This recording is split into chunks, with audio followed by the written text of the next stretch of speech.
Hey, Anxious Your Thoughts here, coming at you with another video. Happy Easter. It is Sunday, April 20th, and I'm here watering our plants because just like animals, plants have to have a drink every single day.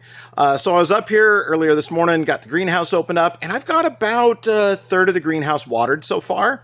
It's taken me about an hour or so to get that accomplished, but we've gone ahead and drained our fertilizer tank, so it's time to refill it. And I thought I'd walk you through the process of what I do to fertilize our greenhouse and kind of the workaround that we've worked on since we don't have a fertilizer injector or kind of water in-house here. So let me show you what we're using. So we're using this bags of Jack's Classic Professional. This is a water-soluble fertilizer, 2319, Petunia, FEED, feed. The FE is lowercase there because that has the extra ion that our petunias need to maintain their color. So I've already done the math. I've done it on my phone, so I can't show you that. Not going to edit that to show it. So I need 920 grams of fertilizer. So I'm going to show you how I kind of rough ballpark that. And when we're doing this, I'm doing it so that it's set up for a constant liquid feed. I think I'm feeding it about right around 300 parts per million. I think actually probably a little bit more than that. Yeah, I think it was right around 300 parts per million is what we were targeting. So I've got my gallons measured out, and here we're going to go ahead and weigh out the grams. Ah, it's noon. If you've never lived in a small town, that's not our tornado siren. That's noon. Our fire siren goes off at noon. So anyway, I've done this many times before, so I have a good idea what this container is going to hold, but we'll go ahead and do that. The fertilizer is usually kind of dry. However, I forgot to close the bag, and humidity's been very high in here, and it's hydroscopic, so it absorbs water. So let's go ahead and look in here, and we'll take a look and see. Give me just a moment to get you set up. So we've got our mixing pitcher off to the side. We've got our gram scale set up. Pardon the mess on this container. I know that I've come right about here. It's right about 100 grams. We're going to go ahead and tear that out anyway. And let's start adding the fertilizer in. See if I can just do this. Oh, this is going to take a while. Oops. You know what? We'll do it this way.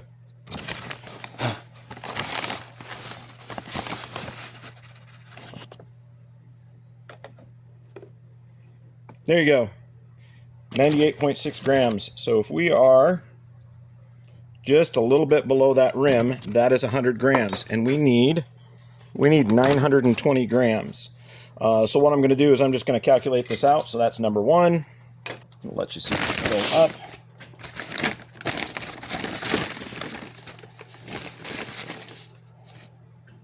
Two, three, four, 5, 6, 7, 8. One more makes 9, and then we'll do our 20, which should be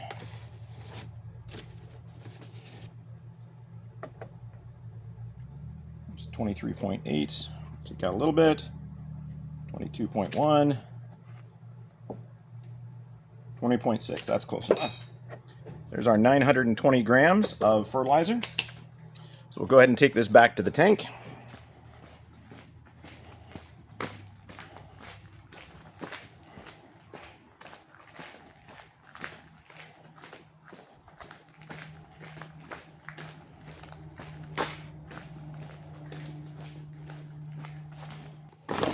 So I've got this black tarp to cut down on the algae growth in my tank. It still comes in because I can't get it over everything. Let's get you straightened out. But that's what our tank looks like inside. It's kind of empty. It does have that purple color because I think the pH has come up a little bit. But anyway, what we're going to do is we're going to go ahead and add in our fertilizer. We'll do some mixing around, and then we will set the hose to fill in. And it's going to take about 20 or 25 minutes to fill this tank up before we're ready to water again. So let's work on that.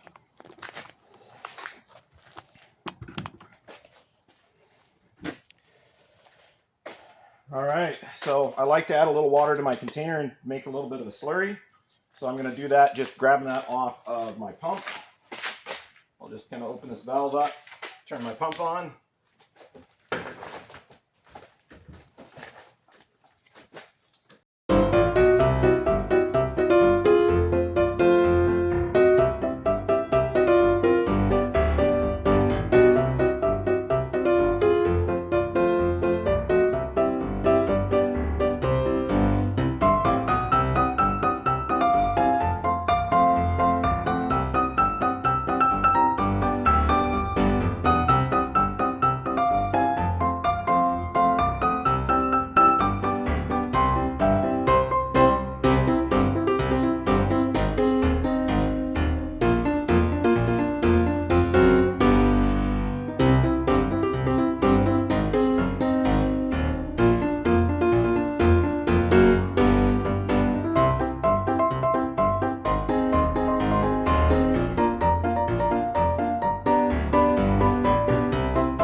Sorry, I'll probably put some music or something over that. That was really loud. But I make a little bit of a slurry with my fertilizer mix when I put it in my tank.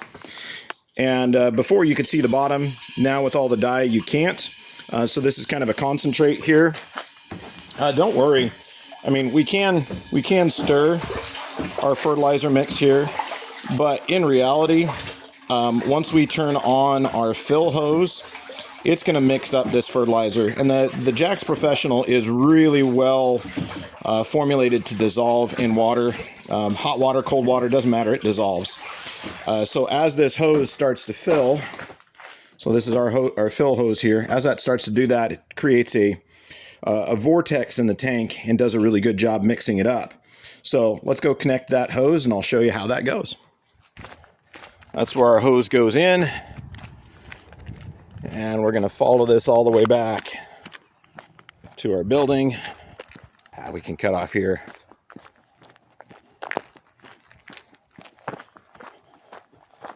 So it's about 150 feet of hose that goes on this system.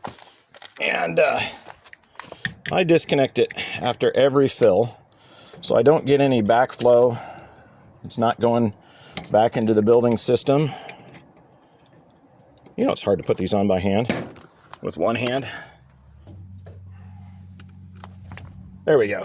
Got that on there.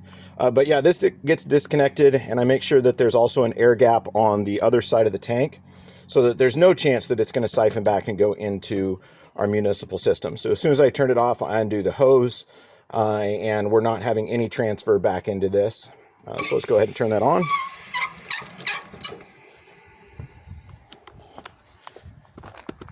And we're going to go back out to the fill tank and we'll take a look at that. And yeah, it's going to take 25 minutes to a half hour to fill that tank. Tank holds 225 gallons. We're putting, I think, close to 200 gallons in it this fill. So yeah, it's going to take a while. That's about as empty as I've had that before I've recharged it with fertilizer. And there we go. There is our hose in. So, oh, there it is. There we go. There's our hose in. So that's coming in here. You can see by the foam, it does form a good current in here. It does get going pretty good. It's going down against the side. There is an overflow over here from when this was a fish tank. So we had an aquaponic system at one time. So that's my overflow. There's my overflow mark. And then my hose is above that. There's always an air gap between my fertilizer water and the hose, and then I create an air gap by undoing the hose, so no chance of siphoning that. So this is going to take a while. And again, you know, the reason I'm doing this is we don't have a fertilizer injector that will run on this low of pressure. After 150 feet of hose, we lose a lot of pressure, so an injector just won't run correctly. So this is kind of my workaround. If you haven't seen it before, yeah, that's a Drummond 10th horsepower water pump. 320 gallons per hour is your max flow, and it can lift up to 42 feet. This is from Harbor Freight, cost me like 70 bucks. I put a little flex nozzle here and a splitter so that I can do what I did earlier. I can actually circulate my water if I need to mix it up, and just allow it to come from here. So it gets, if it develops a heavy brine on the bottom, it'll pull that up from the bottom and circulate it up to the top. So I do run it that way on occasion. It is loud though, so I don't like to be around it when it runs. Connects to a 100-foot hose. So that 100-foot hose will go the entire length down the greenhouse, and it allows me to reach every basket that we have here. So that's kind of my system, is instead of a fertilizer injector pump, we are just pumping directly out of a pre-mixed tank. So that's kind of the calculations I was doing. I was making sure I had my parts per million right. And I fill up my tank to my water lines. And again, it takes like 20 minutes, 30 minutes to fill this tank up. And then when it's full, I can start back up again. On a day where I've gone all the way down and the baskets are dry, I might end up filling this tank twice. It just depends on how full it was when I stopped the last time. Because it takes a while, I don't like to fill it at the end of my day. You know, if I've already stayed here 2.5 or 3 hours after school, I generally just let it fill. I'll come in and start a stopwatch, and I'll have it fill while I'm waiting. So while we're waiting, why don't we go ahead and look at some baskets? So I'll show you a few of these. I might pause the video, but this is the petunia I worked on with the Biddens, and this is a pretty fantastic basket. So I think you could probably see that pretty well. These give you like the effect of a star in the middle of a night sky was the idea. And this is a moderate trailer, so this one will probably get down to about 3 foot in length. And I have a few of those. Those are really pretty. I like those. Oh, that's the Bacopa in with the Patea. This is a really vigorous plant. I think next year I will avoid putting too many of these together in one mix. There's one of our double pinks. That's a gorgeous. I can never see where I'm aiming. There we go. There's one of our double pinks. That's a gorgeous one. There's the Patea, and that's the Bacopa. Yeah, I think this is the summer. No, this isn't the summer sunshine. This one has our lemon berry mix in it with the Surfina yellow, and then a solar tower lime. And that lemon berry, as that plant matures, that blossom changes.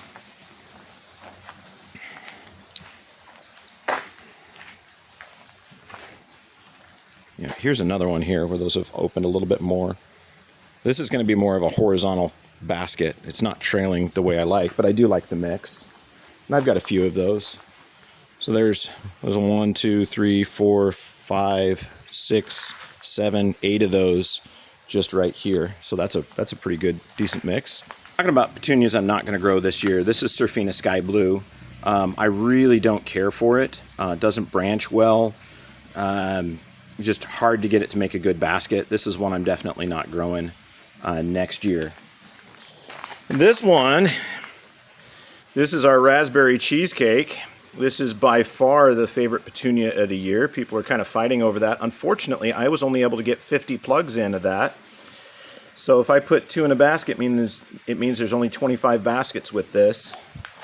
And I know some of the baskets, I put 1 of those in there. So there's a little bit more than 25 baskets with those. Yeah, some of them I really like. This one I love, and I'll show you a better version of this. This is kind of, I think this is red, white, and true.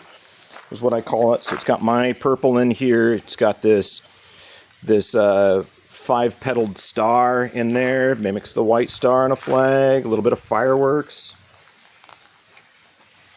I think this was Kiss Under the Stars is the mix I named this one.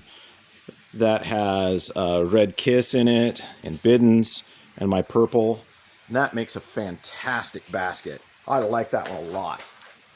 That one's going to be super popular, and so is this one here. It's the same thing. Kind of see a different style there. And there's a few of those. There's 4 of those right in a row. Ah, this was Summer Sunshine. Look at that. Isn't that a fantastic basket? That is really cool. I think this one was Waterfall of Flowers. That's a really nice mix. Lots more of those Summer Sunshines. Don't remember this mix. Not super happy with it. The petunia just isn't as full as I'd like. The verbena, this should be the purple verbena. It hasn't quite opened yet. It'll be open just in time for the basket sale, but not a super full basket, which is a little disappointing. But it does have these absolutely fantastic doubles. See if you can get a better look at that one. So the double petunias are cool, but overall kind of disappointed in that one. Oh, and these are my red, white, and blues. Look at these guys. Aren't those great? You've got your red and white with a star. You've got your blue. You've got your licorice vine. Look at those mixes. Aren't they fantastic? Those are very patriotic. Definitely good to have those ready for Memorial Day. I think if you're having a Memorial Day picnic, you need those in front of your house. That's a great mix. Let's see what else we've got. Oh, these are our city planters. So they're just starting to get ready to bloom. They're going to take a little bit to get going. Of course, the potato is going. These are our shade baskets. Some of these still need the hangers, but that's Bacopa and Coleus. Those look fantastic. This one looks like it's got paint speckles on it. That's fantastic. Look at that one. These are pots that are going to go in the rest of the city baskets, or city planters, our whiskey barrels out front along Main Street. Those will all go in there. If you haven't seen scavola or fanflower, that's it right there. It's shaped like just like a half a flower there. That's pretty cool.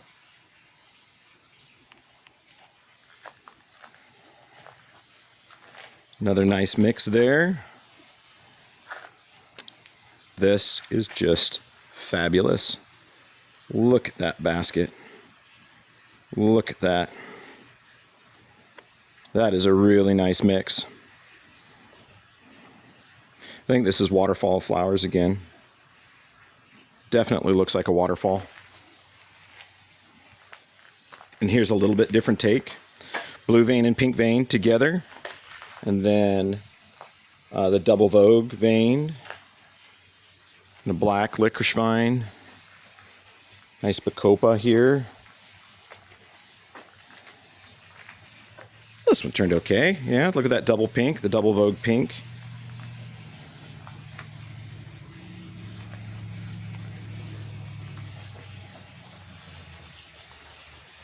Need to get some of these spaced out a little bit more. Ooh, hey, there's a mix back there we haven't seen yet. Let's go look at that one.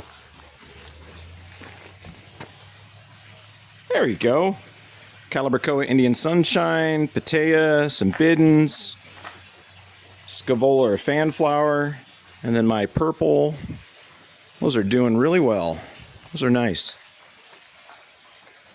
So yeah, overall, pretty happy with most of the mixes. There's a couple plants I just won't do again, and that's, you know, every year as a nurseryman, you've got to pick some plants that are new and different and try them out. We do get to go see them at field days. But until you put them in your growing situation and you get your hands on them and you know what the care is, you don't really get to decide too much on that. But yeah, there's definitely some that I will do and some that I won't do again. But these were overall pretty fun mixes. Let's go back and look at that tank and see how we're doing. So we wait for that line to creep up. It's got to go all the way up to 225, and then we can start watering again. There you go. There's that current moving around real good, making sure that everything gets really well mixed up. But yeah, that's our watering system. 100-foot hose, bulk storage tank, bunch of fertilizer, bunch of water, electric pump. And then that all comes down to this end down here. That's my watering wand, and I've modified this one a little bit. I've taken the breaker nozzle off of that. It gives me a larger hole. I can water the baskets faster. Get about 5 to 8 seconds savings on each basket having that water wand off of there, and I don't have to worry about it clogging up. But 5 to 8 seconds over 350 baskets, that's a big time savings. It cuts a lot of time off for me, which is nice. But yeah, so right now we're just waiting for that to fill. Another 15 minutes or so, and then we'll be able to water again. So as always, I hope you enjoyed yourself. I hope you learned something. Ag Teacher Thoughts out.